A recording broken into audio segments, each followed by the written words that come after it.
Operation tiger नसून operation Devendra सुरू आहे का? मुख्यमंत्री फडणवीस दिल्लीत आले तर कुणाचं तरी पंतप्रधान पद हुकेल.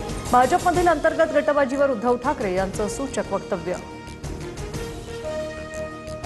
शेतकरी उपाशी आणि विकास करणारे खासगी विमानात बसून बदाम खातायत. उद्धव ठाकरेंची फुटीर खासदारांसह संजय जाधवांवर टीका. संजय जाधवांनी आम्हाला आव्हान देऊ नये, राऊतांनी भर सभेत शिवी हसडली. परभणी शिवसेनेचीच राहील, संजय राऊत आक्रमक. विमानात दारू नेता येते का? संजय राऊतांकडून वारकऱ्यांचा अपमान. राऊतांमुळेच पक्ष संपत चाललाय. खासदार संजय जाधवांचा राऊतांवर हल्लाबोल. उद्धव ठाकरेंच्या दौऱ्यावेळीच परभणीत फुटीर खासदार संजय जाधवांकडून शिवरायांच्या पुतळ्याचं अनावरण.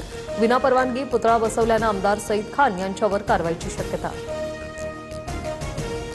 देवदर्शनानंतर ओमराजे निंबाळकर धाराशिव मतदारसंघात. ठाकरेंच्या दौऱ्यानंतर पदाधिकाऱ्यांशी संवाद साधणार. ठाकरेंबद्दल आदर कायम, टीकाकारांना कामातून उत्तर देणार, निंबाळकरांचं वक्तव्य. संजय दिना पाटलांच्या मतदारसंघात मनसेचं शक्ती प्रदर्शन. राज ठाकरेंच्या हस्ते विक्रोळीत मनसेच्या नव्या शाखेचं उद्घाटन. संजय पाटलावर केलेल्या टीकेनंतर राज ठाकरेंचा ईशान्य मुंबईत दौरा. केतन अग्रवाल हत्याकांड प्रकरणाचं सीन रिक्रिएशन. आरोपी सिया गोयल चेतन चौधरीला घेऊन पोलीस लोहगड किल्ल्यावर. घटनास्थळी सीन रिक्रिएशन.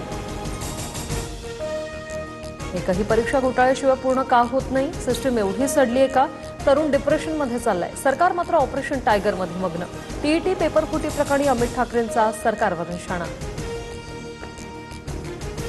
कुंभमेळ्याच्या पार्श्वभूमीवर नाशिकमध्ये स्वच्छता मोहीम. उन्नत नाशिक आणि हरित मान्सून अभियानात मंत्री गिरीश महाजनांचा सहभाग. कपिला नदी स्वच्छ करण्याचं काम हाती. कोल्हापूरच्या खिद्रापूरमध्ये पर्यटकांसाठी कोपेश्वर मंदिर आजपासून बंद. अतिक्रमण काढण्याविरोधात ग्रामस्थांचं बेमुदत धरणं आंदोलन. न्याय मिळेपर्यंत आंदोलन मागे न घेण्याचा ग्रामस्थांचा निर्धार. चंद्रपूर किडनी तस्करी प्रकरणातील आरोपी डॉक्टर रवींद्र पाल सिंगला 10 दिवसांची पोलीस कोठडी. रॅकेटमध्ये आणखी बड्या डॉक्टरचा समावेश असण्याचा संशय तपासाला वेग.